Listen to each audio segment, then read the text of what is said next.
Hey YouTube, hold on, let me find my tab. It's somewhere.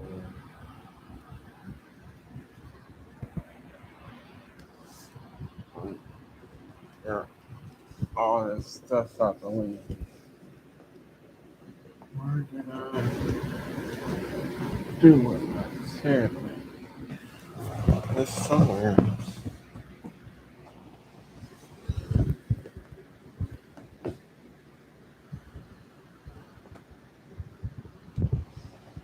What did I do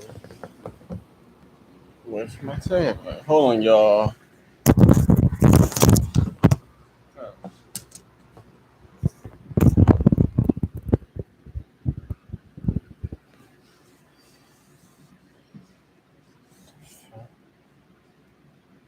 All right, so the last night, or I guess you could say earlier this morning, I pretty much was giving my opinion about the whole Emmett Till movie, Till that came out a while back, and I was reading some information off of Wikipedia just so I could pretty much read the information and try to remember stuff that happened in the movie so I could give my opinion on why I have or have not liked the movie. This nigga always popping up on live when I ain't paying no attention. He popped up at 2:33 a.m. Hmm. Oh well.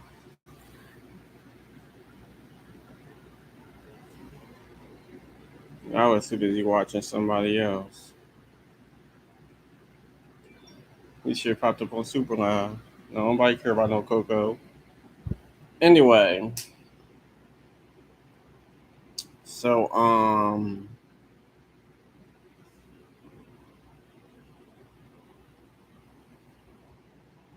yes. So I pretty much was reading stuff off of Wikipedia. And I didn't want to read everything. So I pretty much know that Emmett Lewis Till was born July 25th, 1931. And he, I guess, died on August 28th, 1955.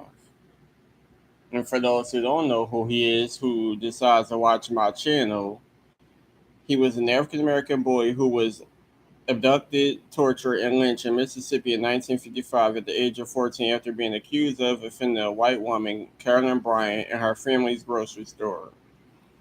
The brutality of his murder and the acquittal of his killers drew attention to a long history of violent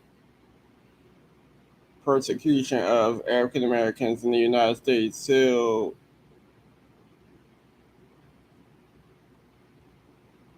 posthumously became an icon of the civil rights movement.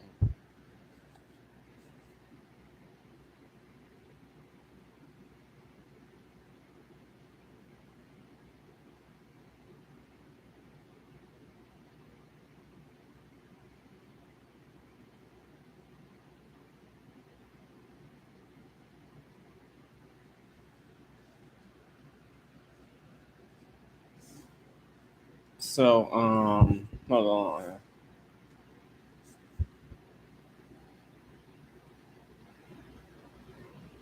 I guess I can read this. Till was born and raised in Chicago, Illinois. During the summer vacation in August 1955, he was visiting relatives near Money, Mississippi, in the Mississippi Delta region. He spoke to a 21-year-old Carolyn Brown, a white married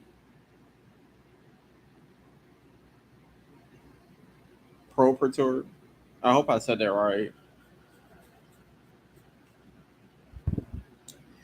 Y'all know when I be reading Wikipedia, sometimes I mispronounce the words that they have.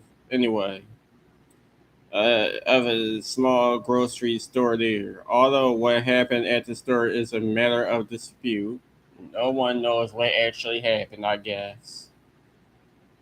She was accused of flirting with, touching, or whistling at at Brian.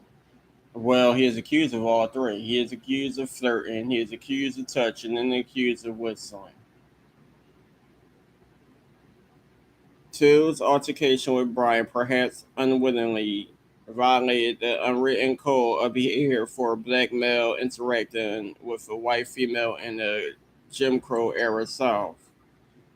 Several nights after the incident in the store, Brian's husband Roy and his half brother J.W. Milam, who were armed, went to Till's great uncle's house and abducted Emmett. They took him away, then beat and mutilated him before shooting him in the head and sinking his body in Tallahatchie River. 3 days later, the boy's mutilated and bloated body was discovered and retrieved from the river. Till's body was returned to Chicago, where his mother assisted on a public funeral service with an open casket, which was held at the Roberts Temple Church of God in Christ. It was later said that an open coffin funeral held by Mamie Till Bradley exposed the world to more than her son Emmett Till's bloated, mutilated body. Hold on, because my eyes started to get blurry reading this. I gotta put my glasses on.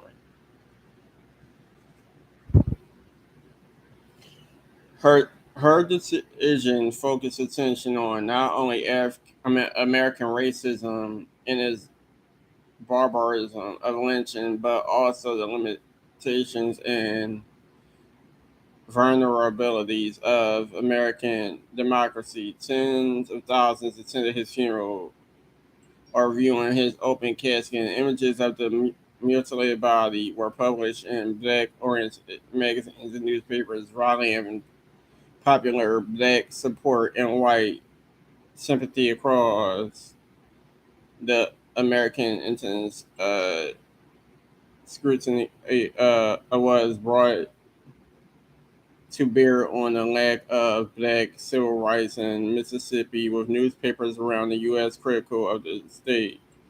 Although local newspapers and law enforcement officials initially decried the violence against Till and called for justice, they responded to national criticism by defending Mississippians, temporarily giving support to the killers.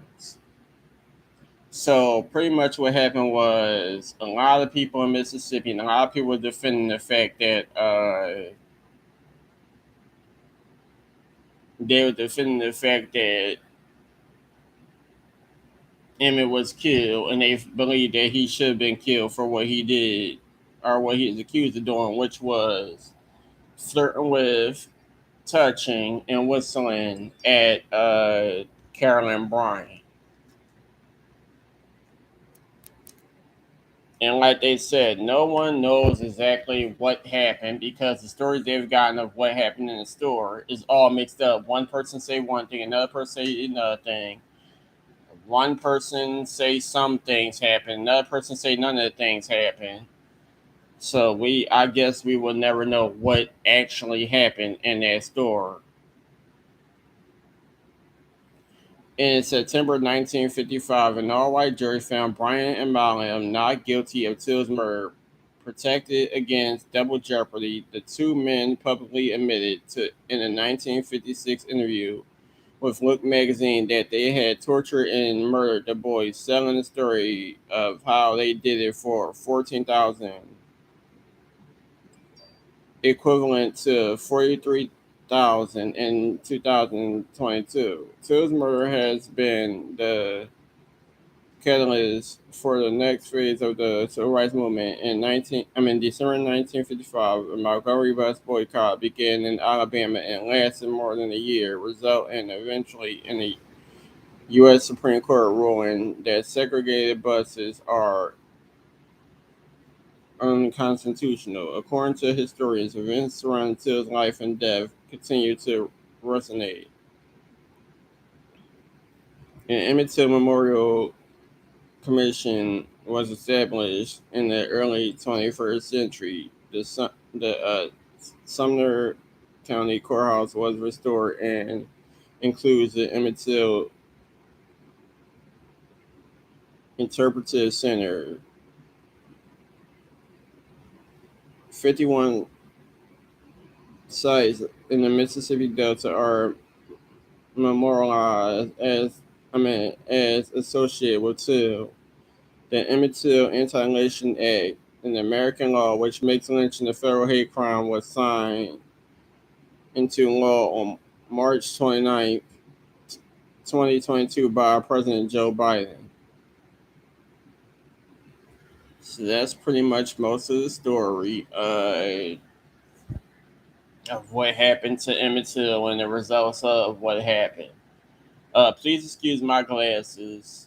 I'll give y'all the story later on why they look this way.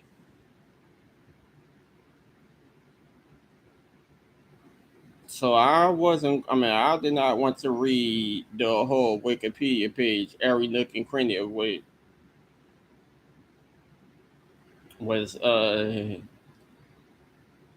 what happened, because it is a lot, and like I said, most of the time with reading, I end up probably mispronouncing and not saying the words right that they have written, because it's not words that I use on an everyday basis. Um,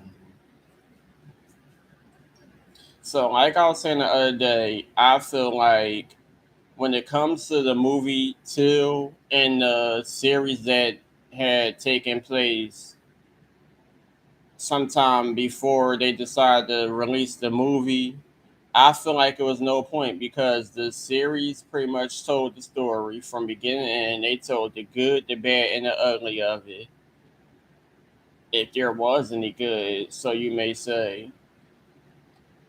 Um, and with the movie, a lot of people criticized the movie because they felt like if you was going to do a movie, a lot more should have been told. A lot of people was criticizing this, saying that if you're going to do an Emmett Till movie, why not show what actually happened to him? And like I said in the broadcast yesterday, I was getting tired. That's why I didn't finish the broadcast. But like I was saying in the broadcast yesterday, I've watched a lot of reviews before watching the movie. I also seen clips of the movie before watching the full movie myself, and a lot of people pretty much was saying that why do a movie if you're not going to show the beating, which the series Women of the Movement actually does show most of it, and it does get pretty gruesome. Um, in the Till series, I believe they allowed the actual actor who plays Emmett to be in the scenes where he was beaten, and he's also dressed up in a lot of gruesome looking makeup, but he's also in the scenes where he pretty much was taken to Tallahatchie River, shot in the head, and dumped. He's also in the scenes where they did the viewing of his body, and then the other scenes. As for the movie Till, I'm pretty sure that was the actor's voice screaming. But other than that, he's no longer in the movie. They actually have I guess a dummy doll or however they did it, portraying the lifeless Emmett for the body viewing scene and the funeral scene.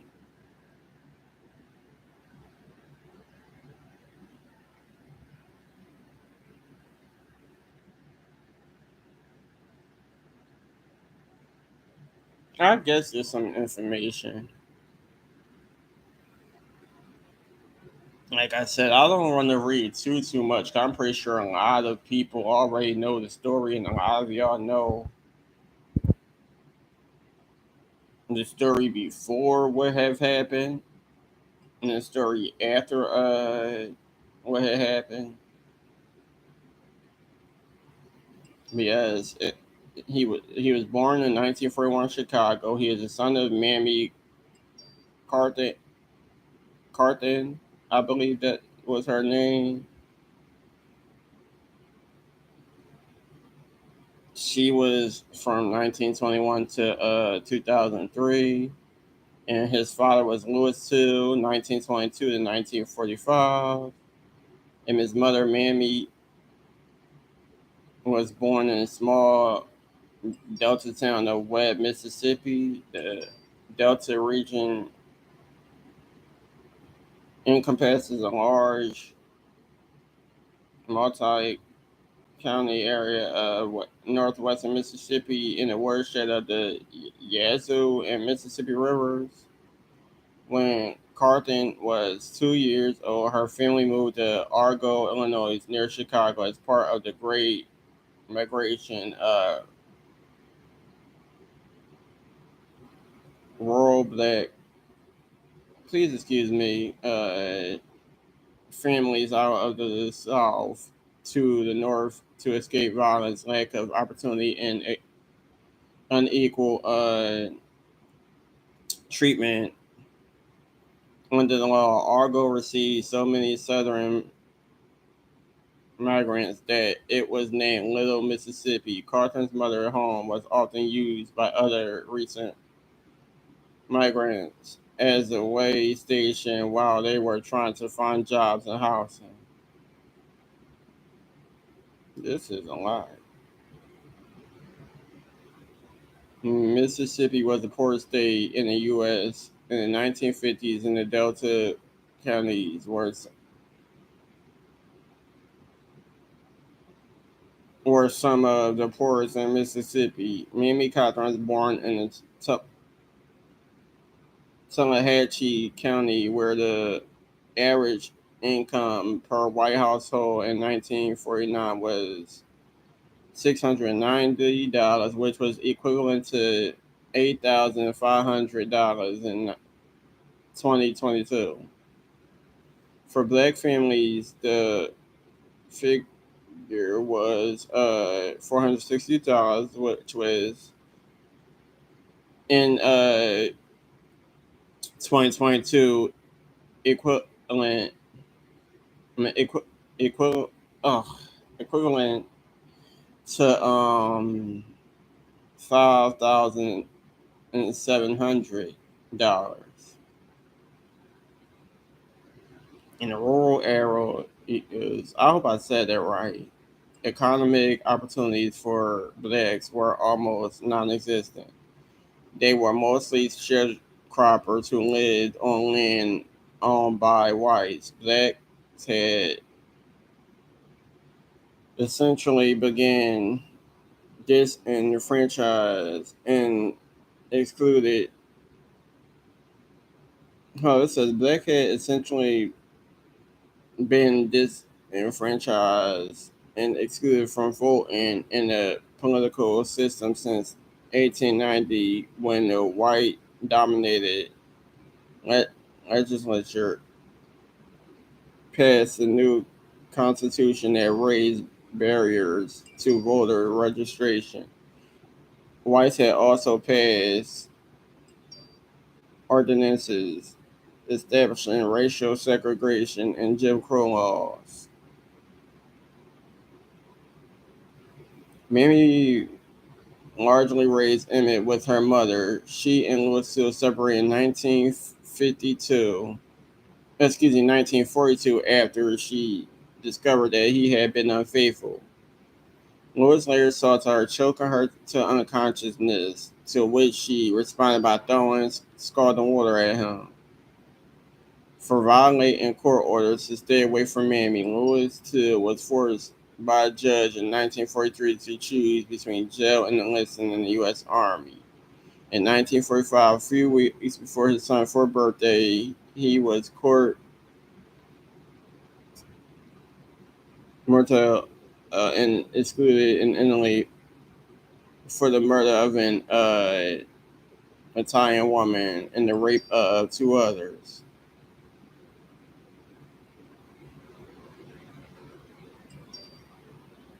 Oop, I said that wrong. He is executed. My bad. I was trying to read too fast. So yes, Emmett Till's father was executed for being accused of murdering one woman and raping two others,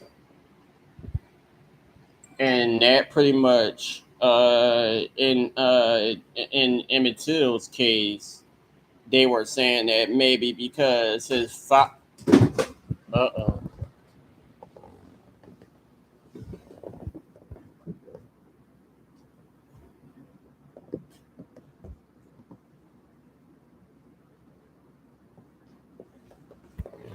God damn. They were saying because his father was a, was accused of flirting with a white woman. Hold on, let me get my word because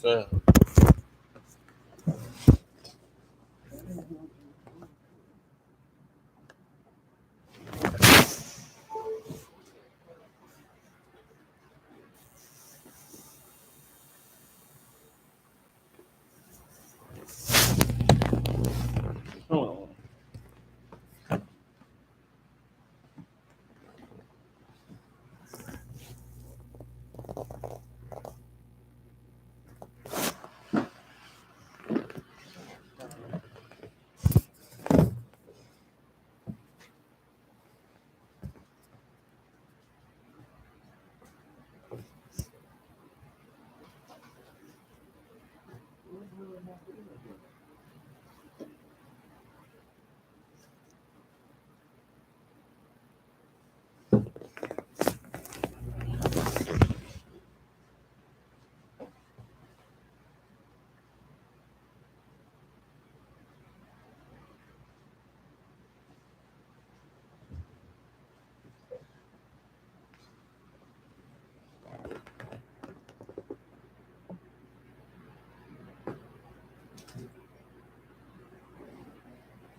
My bad, y'all. Uh, my water is freezing cold because I forgot to take it out the freezer the other day. And while one bottle could stand on its own, the other bottle wanted to be falling all over the place. But yeah, anyway,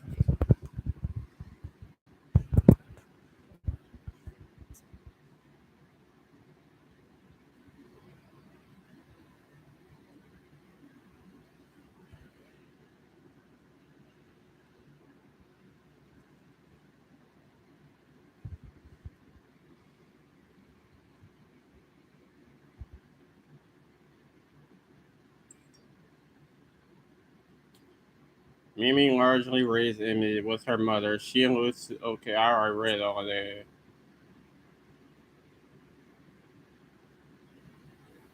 At the age of 6, Emmett contracted polio, which left him with a persistent stutter. Mamie and Emmett moved to Detroit, where she met and married Pink Bradley in 1951. Emmett preferred living in Chicago, so he returned there to live with his grandmother. His mother and stepfather rejoined him later that year.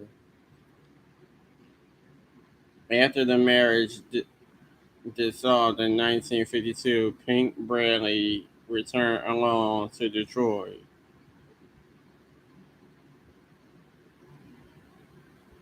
Well, damn.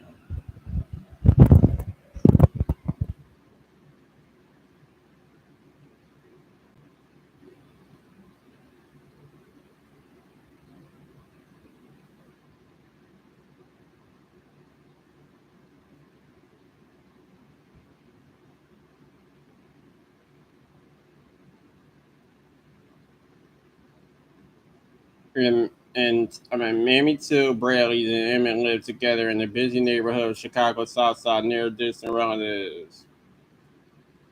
She began working as a civilian clerk, civilian, my bad, clerk for the U.S. Air Force for a better salary. She recalled that Emmett was industrious enough to help with chores at home, although he sometimes got distracted.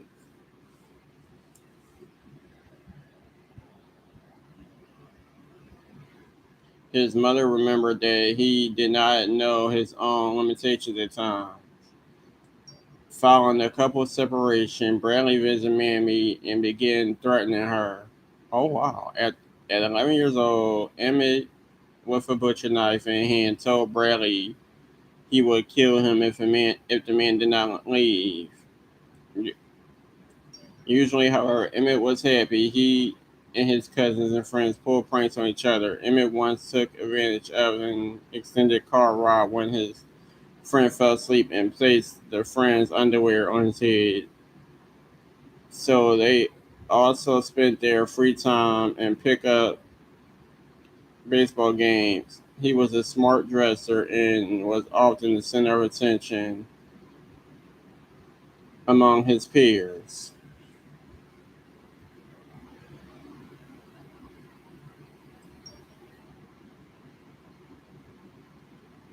Well, in the movie, I believe in the series they had it had scenes in there with him, but in the movie they pretty much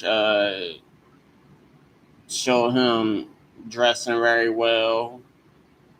Um, his mother helping him with certain stuff, and him singing in front of his family and stuff like that, which pretty much was his grandmother, his mother, and her lover at the time.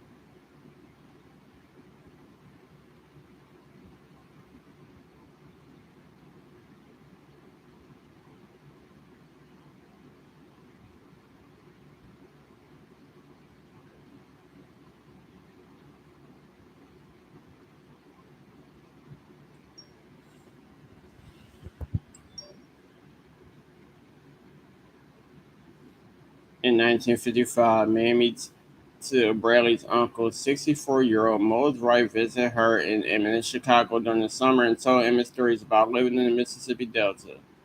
Emmett wanted to see for himself. Wright planned to accompany Till with his cousin, Willard Parker. Another cousin, Curtis Jones, would join them soon after. Wright was a sharecropper and part-time minister who was often called preacher. He lived in Money, Mississippi, a small town in Delta that consisted of three stores, a school, a post office, a cotton gin, and a few hundred residents, 8 miles north of Greenwood.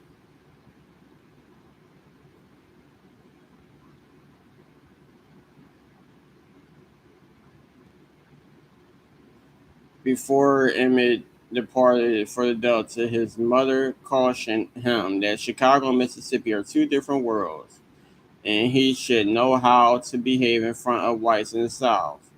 He assured her he understood.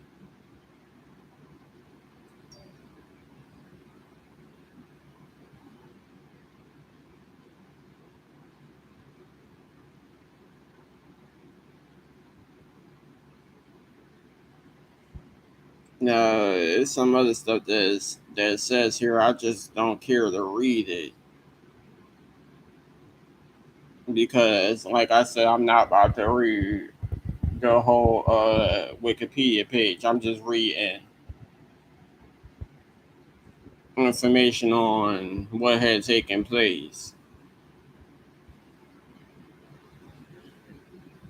And like I read in the before, it says a week before Till arrived in Mississippi, a black activist named Lamar Smith was shot and killed in front of a county courthouse in Brookhaven for political organizing. Three white suspects were arrested, but they were soon released. Till arrived at the home of Mose and Elizabeth Wright in Money, Mississippi on August 21st, 1955.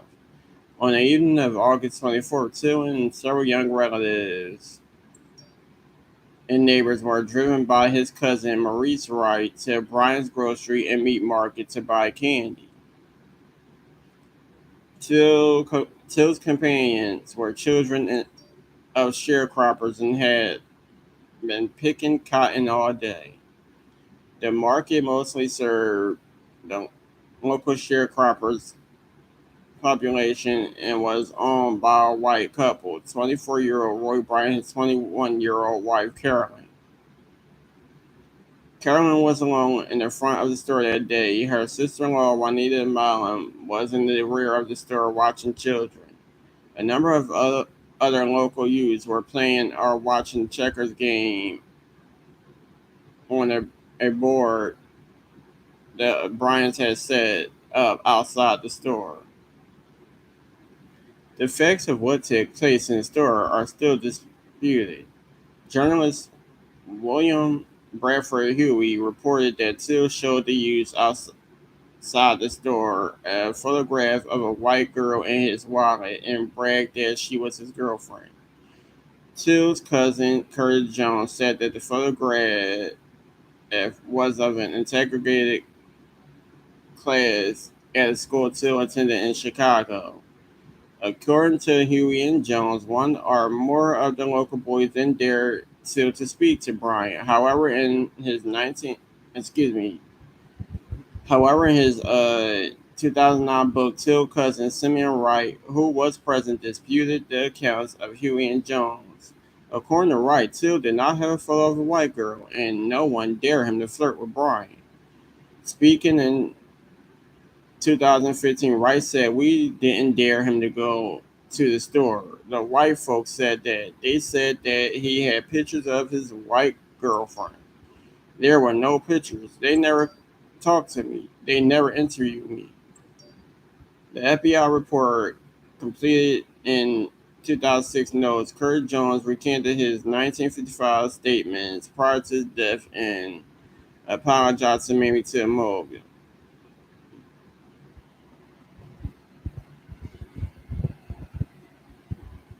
So that's pretty much one of the reasons why no one knows exactly what had taken place because everyone is telling different stories.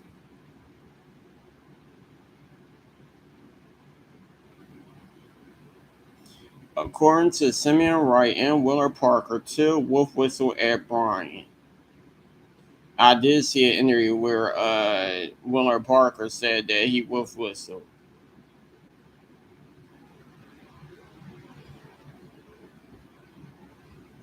Wright said, "I think Emmett wanted to get a laugh out of us or something," adding, "He was always joking around, and it was hard to tell when he was serious."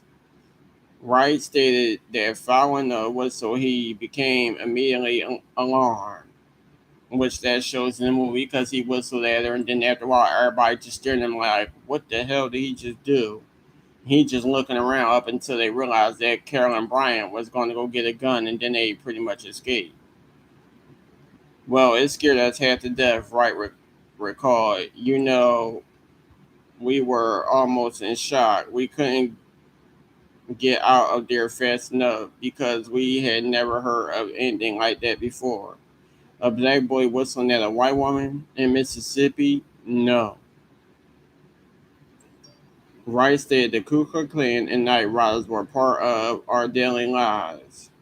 Following his disappearance, a newspaper account stated that Till sometimes whistled to elevate his stuttering. His speech was sometimes unclear. His mother said he had particular difficulty with pronouncing B sounds, and he may have whistled to overcome problems asking for bubble gum. She said that to help with his articulation, she taught Till how to whistle softly to himself before pronouncing his words.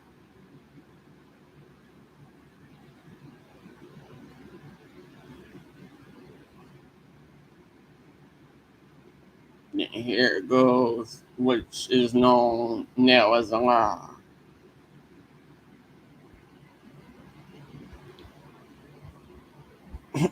I said I was about to read all of this, and here I go reading a majority of the page.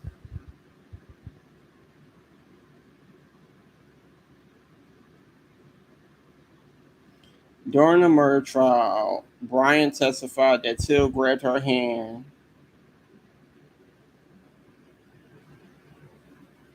while she was stocking candy and said, "How about a date, baby?"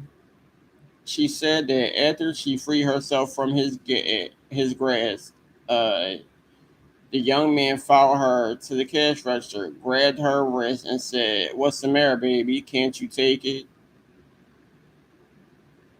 Brian said that she freed herself and Till said, "You needn't be afraid of me, baby." Used one unprintable word and said, "I've been with white women before." We have no idea what the unprintable word is. I don't know if it was a curse word or.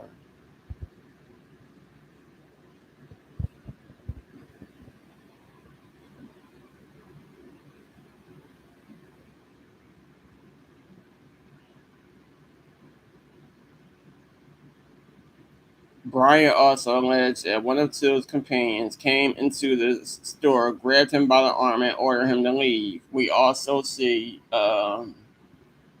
in the movie, I believe in both the movie and the series, you see one of his cousins coming in the store and grabbing him. In the movie that I watched the other day,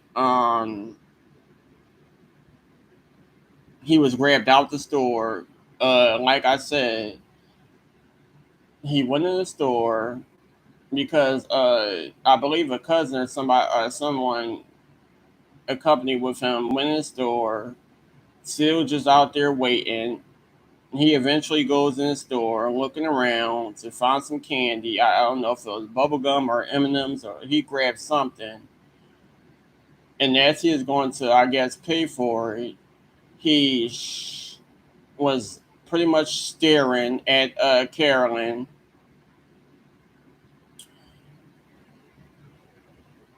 He complimented her saying that she looked like a movie star and then showed her a picture of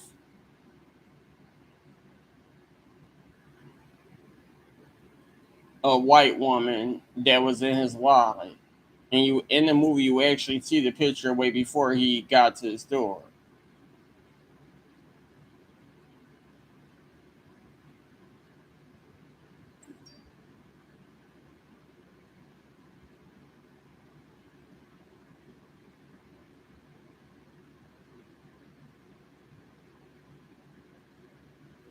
According to historian Timothy Tyson, Bryant admitted to him in a 2008 interview that her testimony during the trial that Till had made verbal and physical advances was false.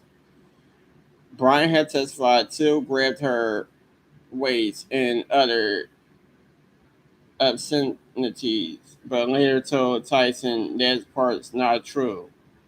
As for the rest of what happened, the 72-year-old stated she could not remember. Bryant was quoted by Tyson saying, "Nothing that boy did could ever justify what happened to him."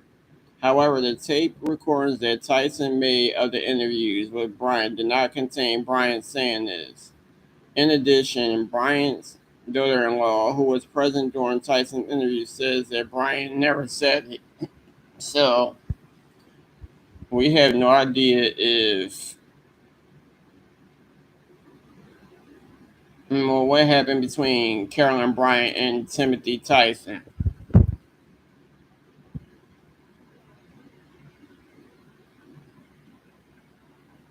And I never heard the tapes. So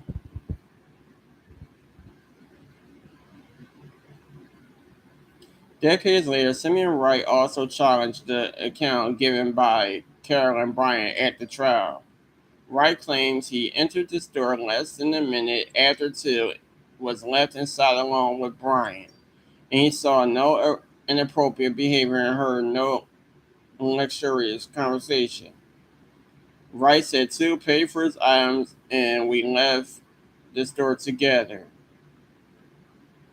In their 2006 investigation of the cold case, the FBI noted that a second anonymous source who was confirmed to have been in the store at the same time as Till and his cousin supported Wright's account.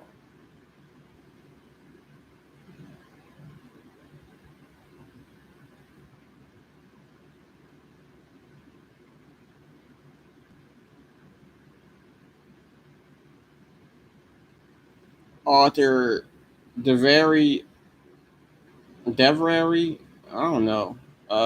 Anderson writes that in an interview with the defense's attorneys, Brian told a version of an initial encounter that included Till grabbing her hand and asking her for a date, but not Till approaching her and grabbing her wrist, mentioning past relationships with white women or having to be dragged unwillingly out of the store by another boy. Anson further notes that many remarks prior to Sill's kidnapping made by those involved indicate that it was his remarks to Brian that angered his killers, rather than any alleged physical harassment. For instance, in most right, a witness of the kidnapping said that the kidnappers mentioned only talk at the store, and Sheriff George Smith only spoke of the arrest killers accusing Till of ugly remarks. Anson suggests that his evidence taken together implies that the more extreme details of Brian's story were invented after the fact as part of the defense legal strategy.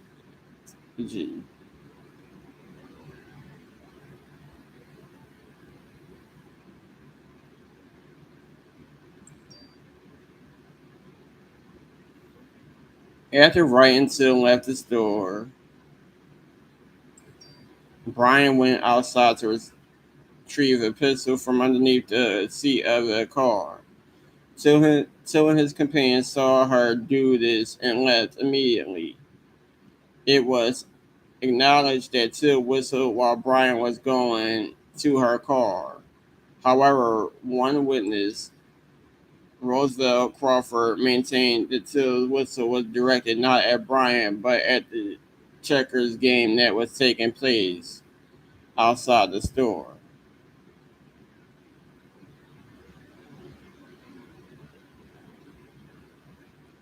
Carolyn's husband, Roy Bryant, was on an extended trip hauling shrimp to Texas and did not return home until August 27th. Historian Timothy Tyson said that an investigation by civil rights activists concluded Carolyn Bryant did not initially tell her husband, Roy Bryant, about the encounter with Till, and that Roy was told by a person who frequented their store. Roy was reportedly angry at his wife for not telling him. Carolyn Bryant told the FBI she did not want to tell her husband because she feared he would assault Till. So they say that, but in the movie, she's the one in the car, um, who pretty much identified Till, letting it be known that he's the one who did the talking. And what I just read earlier is that they pretty much was going around town looking for teenage boys, seeing if they're the ones who did the talking, up until they found out that um, the boy who did the talking was from Chicago and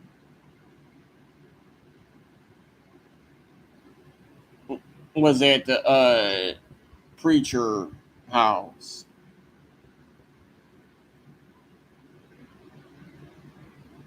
And me myself personally, I believe that it probably was someone that was close to the Wright family, but also was working with Roy Bryant and end up snitching to save his own ass.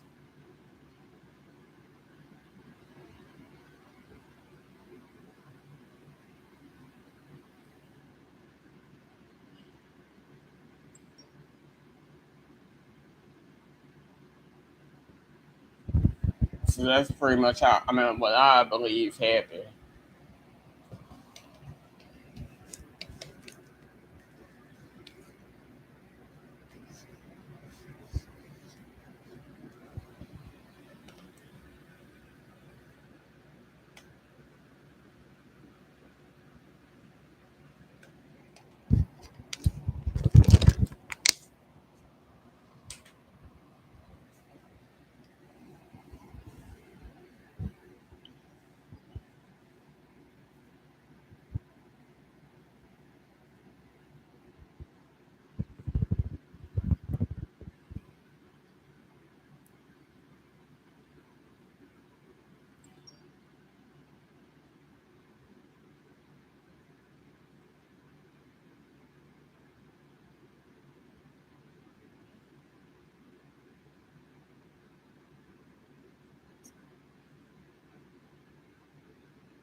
When Roy Bryant was informed of what had happened, he aggressively questioned several young black men who entered the store. That evening, Bryant, with a black man named J.W. Washington, approached a teenager walking along the road. Bryant ordered Washington to seize the boy, put him in the back of a pickup truck. So clearly in the movie, they was that the boy that they put in the back of a pickup truck was Emmett.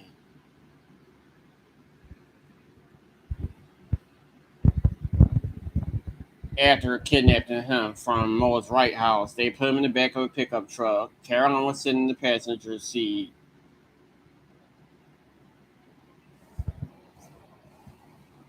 The African American men ripped up Emmett, putting his face towards the window, and letting Carolyn identify if he was the one who did the talking tonight. She said, "Yeah, that's him." And they went to proceed on taking him wherever they took him to do what they did.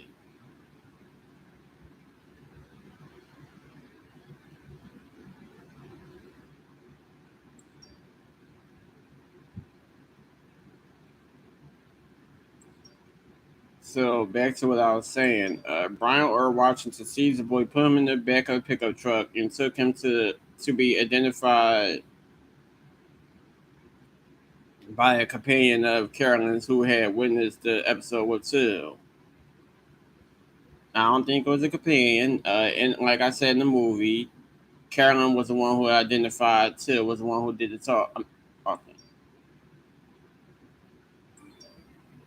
Friends or parents vouched for the boy in Brian's store, and Carolyn, the companion, denied that the boy Brian and watching sees was the one who had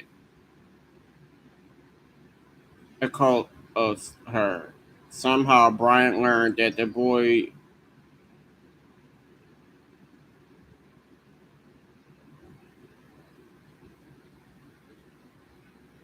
Somehow, Brian learned that the boy in the incident was from Chicago and was staying with Mo's Wright. Several witnesses overheard Brian and his 36-year-old half brother, John William J.W. Mallon, discussing taking Till from his house. In the early morning hours of August 28, 1955, sometime between 2 and 3:30 a.m., Bryant and Mallon drove to Mo's Wright house. Mallon was armed with a pistol and a flashlight. He asked Wright if he had three boys in the house from Chicago. Till was sharing a bed with another cousin, and there were a total of eight people in the cabin. Malcolm asked Wright to take him to the nigger who did the talking. Till's great aunt offered the men money, but Malum refused as he rushed Emmett to put on his clothes. Now, in some cases, they said that Roy Bryant was kind of wanting to take the money because they was broke, but Malum wasn't having it. He didn't care if they offered money. He didn't care. He wanted to attack somebody.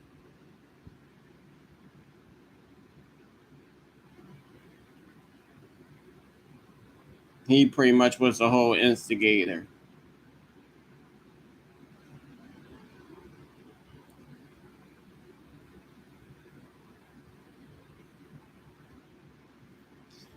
So, like I was saying, Till's great aunt offered the men money, but Malum refused as he rushed Emmett to put on his clothes.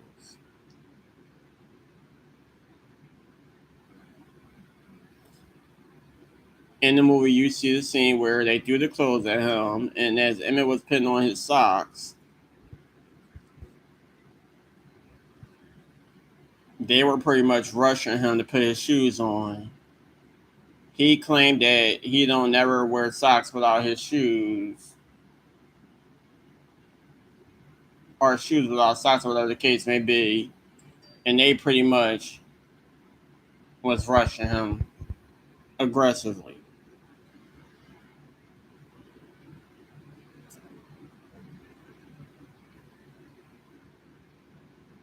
Mo's right informed the men that Till was from up north and did not know any better. Malin reportedly then asked, "How old are you, preacher?" To which Wright responded, 64. Malin threatened that if Wright told anybody he would not live to see 65. So pretty much Malin was the one who did most of the talking. And Roy pretty much was just there because he was upset that someone of the different race flirted with his wife.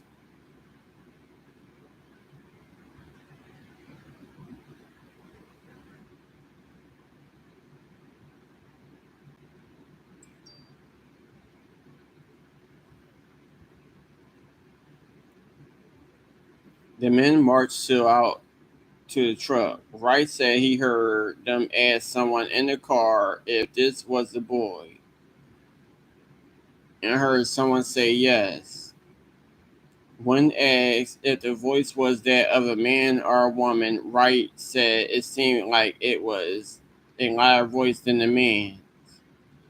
In a 1956 interview with Look magazine, in which they confessed to the killing, Bryant and Mom said they would have brought Till by the store in order to have Kellen identify him, but instead they did not do so because they said Till admitted to being the one who had talked to her. I believe in the series, the identification was a little different because in the series it's like they took him to two different places. They took him to one place to do some beating, and then another place to finish the job. If anyone watched the series Women of the Movement,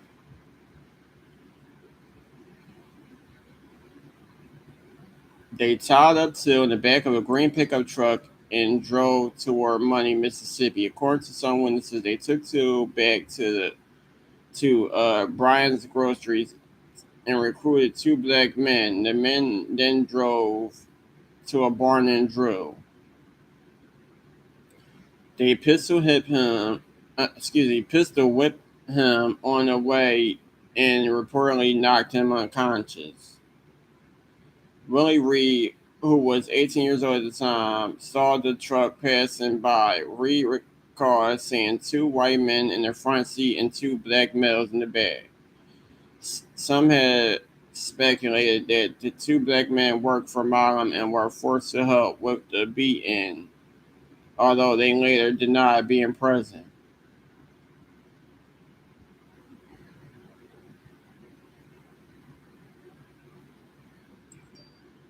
Willie Reed said that while walking home, he heard the beating and crying from the barn. Told a neighbor, and they both walked back up to the road to a water well near the barn, where they were approached by Malam. Malam asked if they heard anything. Reed responded no. Others passed by the shed and heard yelling. A local neighbor also spotted two tight, also known as Leroy Collins, at the back of the barn, washing blood off the truck and noticed Till's boot. Malam explained he had killed the deer and that boot belonged to him.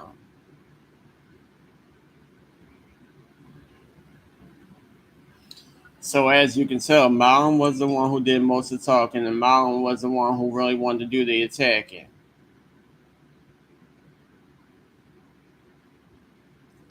Some have claimed that Till was shot and tossed over the Black Bayou Bridge near Glendora, Mississippi, near the Tallahatchie River. A group drove back to Roy Bryant's home in Money, where they reportedly burned Emmett's clothes.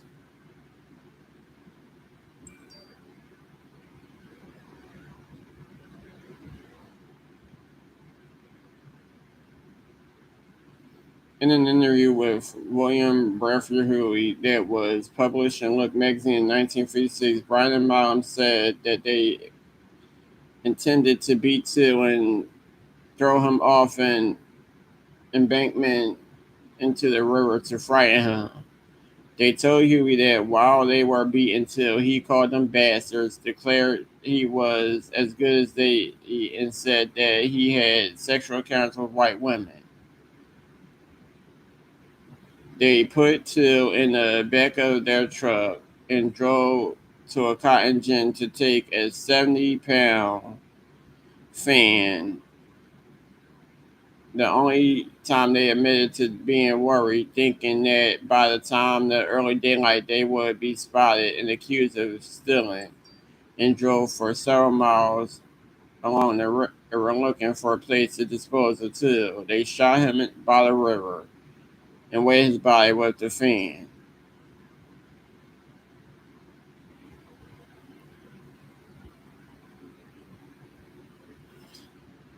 On the side, they pretty much have a statement from Malam, the instigator, in Look magazine 1956. The statement says, well, what else could we do? He was hopeless. I'm no bully. I never heard a nigger in my life. I like niggers in their place. I know how to work them. But I just decided it was time a few people got put on notice. As long as I live and can do anything about it, niggers is going to stay in their place. Niggers ain't going to vote where I live. If they did, they control the government. They ain't going to go to school with my kids. When a nigger gets close to mentioning sex with a white woman, he's tired of living. I'm likely to kill him. Me and my folks fought for this country, and we got some rights. I stood there in that shit and listened to that nigger throw that poison at me, and I just made up my mind. Chicago boy, I said, I'm tired of them sending your kind down here to stir up trouble. God damn you. I'm going to make an example of you just so everybody can know how me and my folks stand.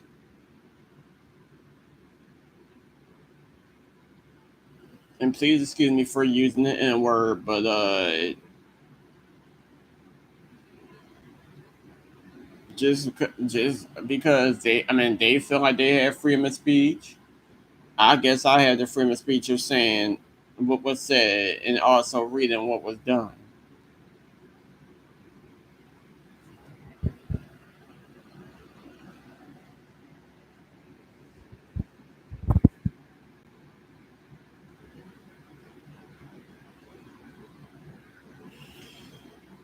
Mo's right stayed on his front porch for 20 minutes waiting for Till to return. He did not go back to bed.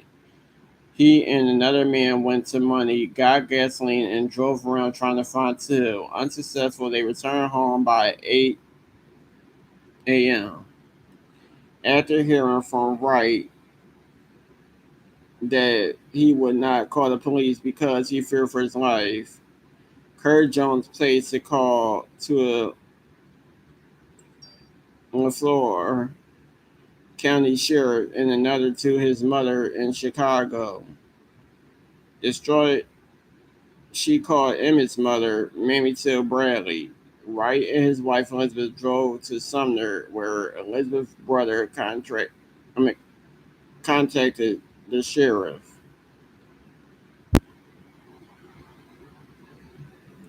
Bryant and Malin were questioned by LaFleur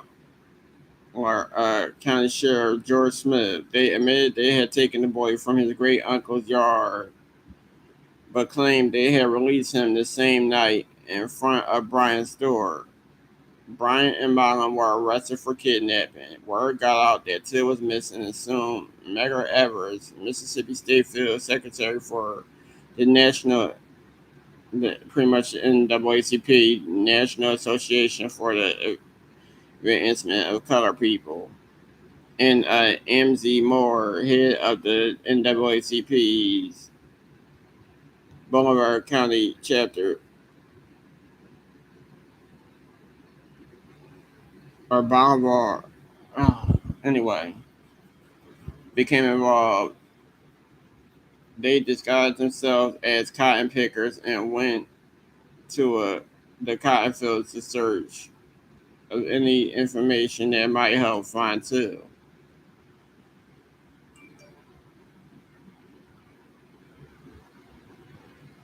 There is a scene in the movie where some people pretty much dressed up as cotton pickers and was going through the field, knocking on, I believe it was Willie Parker, I believe his name was, knocking on his house to find him in order to get him to share the information of what happened in the barn.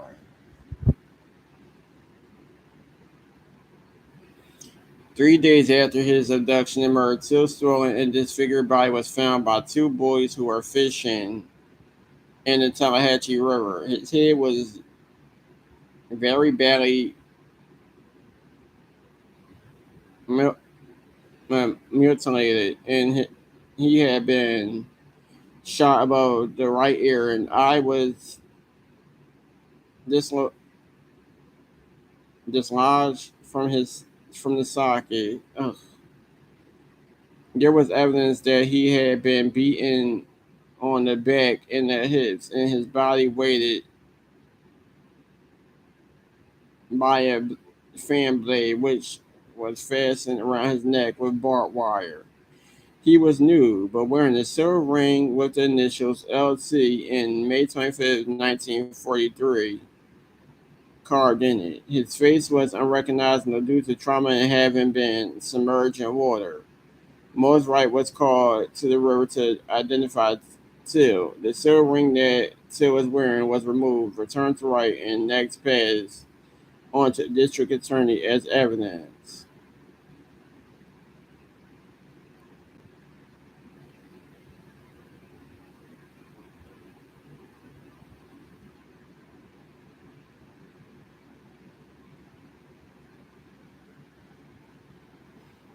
And the rest is pretty much talk about the trial and everything that happened.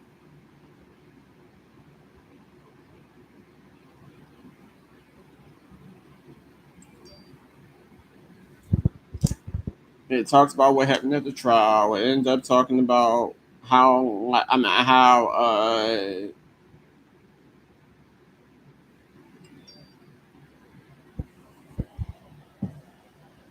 life was after the trial. But we all know that J.W. Malone and Roy Bryant did not face any charges. It was an all white jury. Um, they did not go to jail. They only went to jail for the kidnapping, and that probably was a short period of time. But they did not face any murder charges. Um,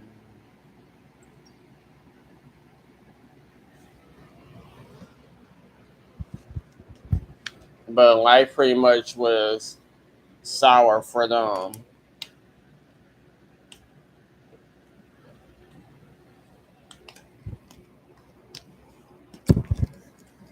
The store eventually ended up getting closed because no one wanted to go there after finding out about the incident,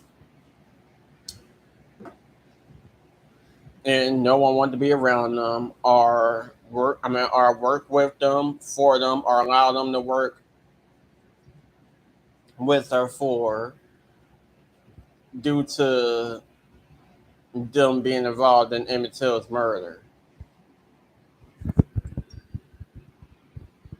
And to be honest, they pretty much showed no remorse.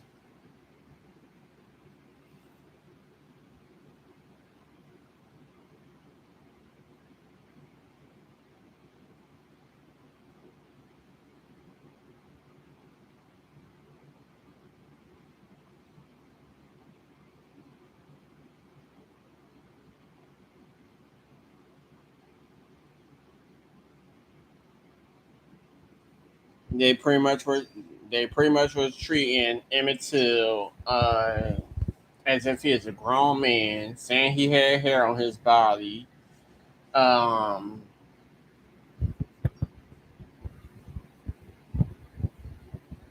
what else? It was just a lot. And like I said, it's a lot. I mean, I didn't want to read the full Wikipedia page because it's a lot of information on there. And the reason why I didn't want to read too much is because, like I said, it's a lot of words that I was having trouble pronouncing.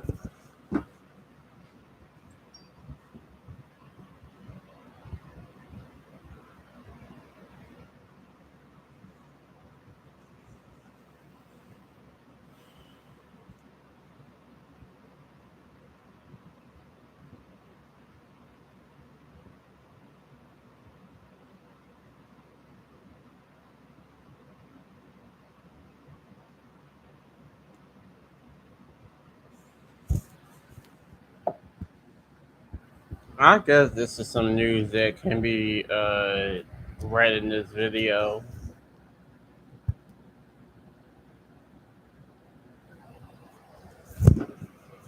So I did skip a lot.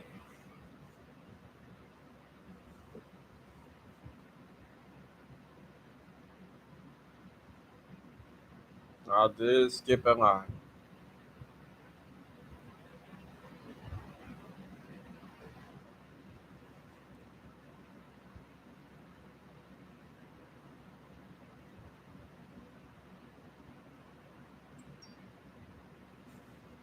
No, I skipped a lot. Y'all can read on Wikipedia. I'm pretty sure a lot of y'all know the story of Emmett Till anyway.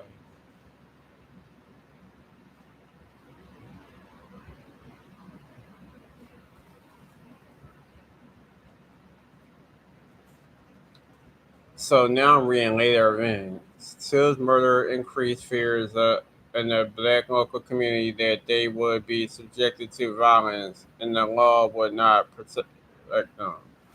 According to Dolores Melton Gresham, whose father was killed a few months after Till, at the time they used to say that it's open season for niggers.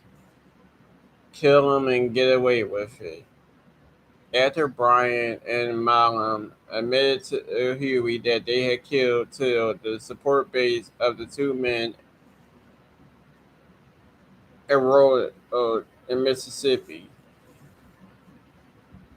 Many of their former friends and supporters, including those who had contributed to their defense funds, cut them off. Blacks boycotted their shops, which went bankrupt and closed, and banks refused to grant them loans to plant crops.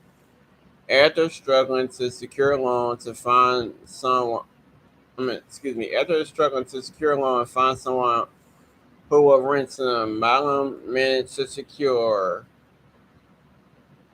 217 acres in the thousand loan to plant cotton, but blacks refused to work for him. He was forced to pay whites higher wages.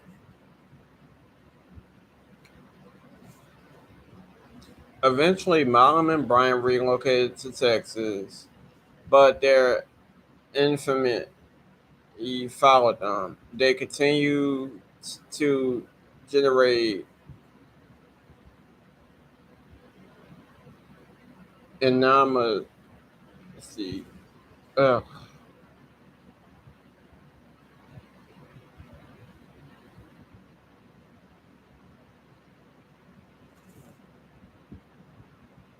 I hate when I see words I barely can pronounce. What is this? Animosity.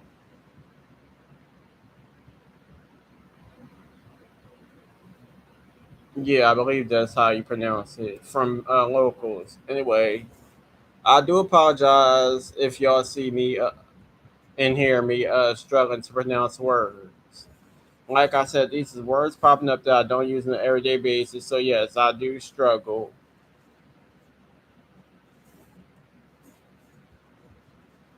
because some words can be can be written one way but pronounced a whole another way.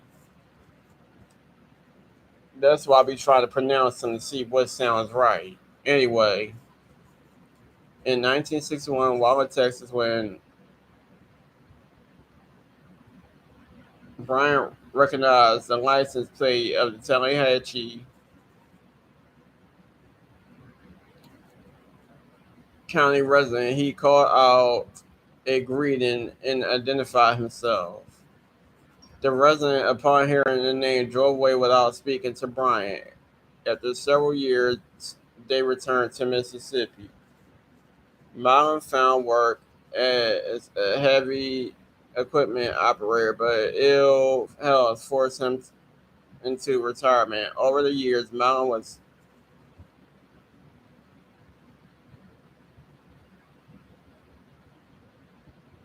tried for offenses including selling berry, writing bad checks, and using a stolen credit card. He died of spinal cancer on December 30th, 1980, at the age of 61. I guess he got his just desserts.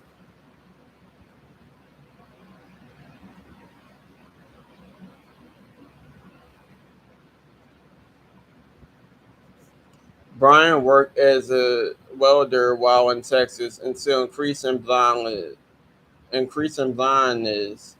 forced him to give up his employment. At some point, he and Carolyn divorced. He remarried in 1980. He opened a store in Royalville, Mississippi. He was convicted in 1984 and 1988 of food stamp fraud, and in 1985, in the 1985 interview, he denied killing Till despite having admitted to it in 1956, but said if Emmett Till hadn't got out of line, he probably would have. Uh, if Emmett Till hadn't got out of line, it probably wouldn't have happened to him. Foreign economic boycotts in retaliation, Brian lived a private life and refused to be photographed or reveal the exact location of his store, explaining, "This new generation is different, and I don't want to worry about a bullet some dark night." Well, he died of cancer on September 1st, 1994, at the age of 63.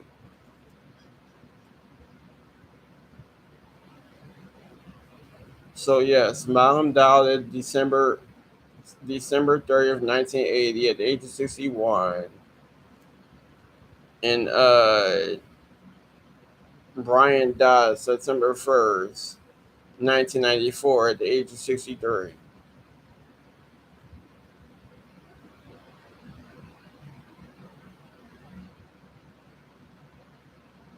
one of spinal cancer, and the other one of just cancer.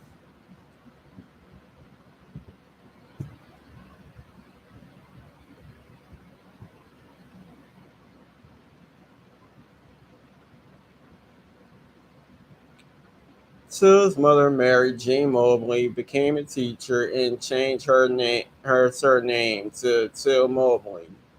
She continued to educate people about her son's murder. In 1992, Till Mobley had the opportunity to listen while Brian was interviewed about his involvement in Till's murder. With Brian unaware that Till Mobley was listening,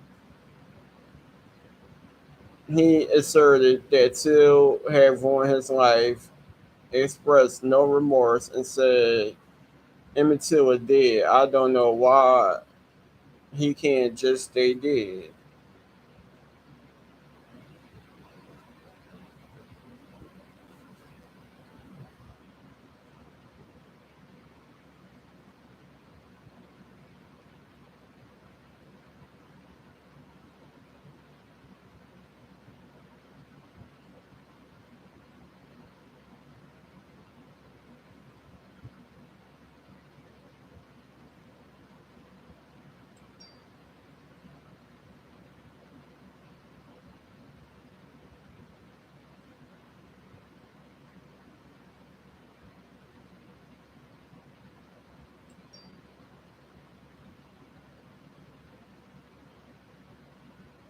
The rest is just talk about books and stuff that was made.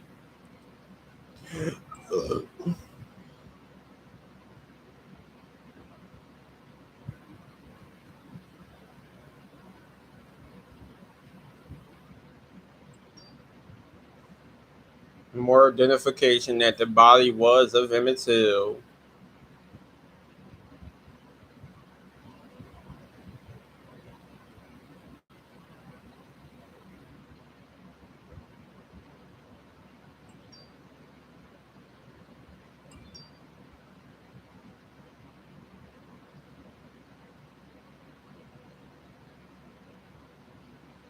Historical markers. One was the face with KKK and covered in black paint. It pretty much talks about them destroying the markers.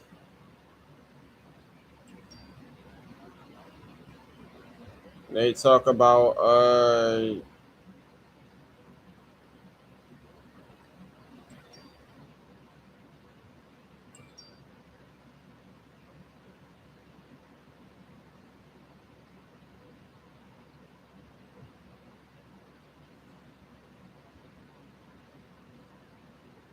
claim that Carolyn Bryant recanted her testimony. The discovery of an unserved arrest warrant.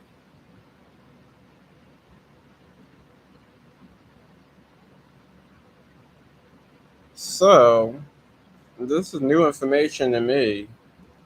But it says in 2022, I Am More Than a Wolf Whistle, a 99-page memoir of Carolyn Bryant Dunham, was copied and given to News One by an anonymous source. The text had been given to the University of North Carolina to probably hold until 2036. The memoir had been prepared by Dunham's daughter-in-law, Marsha Bryant, who has shared the matter with Timothy Tyson, with the understanding that Tyson would edit the memoir. However, Tyson said there had been no such agreement and placed the memoir at the Southern Historical Collection at the University of North Carolina's Chapel Hill Library Archives, and with access restricted for 20 years or until Dunham's death. She died on August 25th. Excuse me, she died on April 25th of this year at the age of 88. This is just more information. They talk about statues and some other stuff.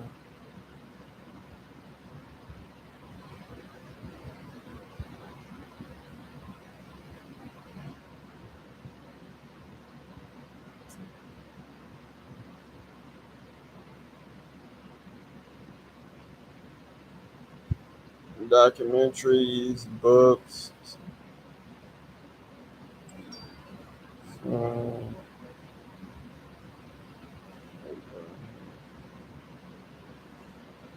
all right. So that's pretty much all the information I wanted to read. Please feel free to watch the Till movie if you can. Also watch this series on Hulu, Women of the Movement. Please like, comment, subscribe, hit the bell, be notified, and I'll get back to y'all in the next video.